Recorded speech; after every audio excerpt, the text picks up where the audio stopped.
আসসালামু আলাইকুম। নবীন ইঞ্জিনিয়ার যারা আছেন, আজকে ছোট্ট একটি টিপস দেখাবো যে একটি ড্রয়িং এ কিভাবে আপনি একটি সিম্বল, আপনার কোম্পানির সিম্বল লাগাবেন, সেটি কিভাবে করবেন। এখানে দেখতে পাচ্ছেন আমার যে লোগোটা দেখতে পাচ্ছেন, লোগোটা এখানে দেওয়া আছে, অর্থাৎ পুরো প্ল্যানটা যে আপনার কোম্পানির আপনার নিজের করা, সেটা কিভাবে দিবেন। এটা হচ্ছে আমার একটা পিএনজি ফাইল। পিএনজি ফাইলটা আমি ড্রয়িং এর ভিতরে কিভাবে বসাবো। সাপোজ ধরেন এখানে আমার একটা ড্রয়িং আছে, ঠিক আছে, পুরো ড্রয়িংটা ব্লক করা, আমি জাস্ট এটাকে কপি করে নিয়ে আসলাম, কপি করে এখানে দিকে নিয়ে আসলাম।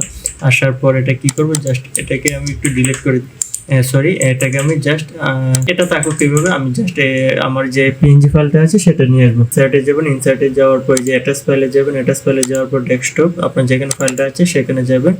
তো আমার ফাইলটা মেবি ফাইলটা যেখানে আছে আমি একটু খুঁজে নিচ্ছি, একটু সময় দিবেন। ফাইলটা হচ্ছে এখানে, ঠিক আছে, যে PNG file logo, just okay okay করে দিব। ওকে করে দিয়ে এই যে ফাইলটা এখানে চলে আসছে, ঠিক আছে।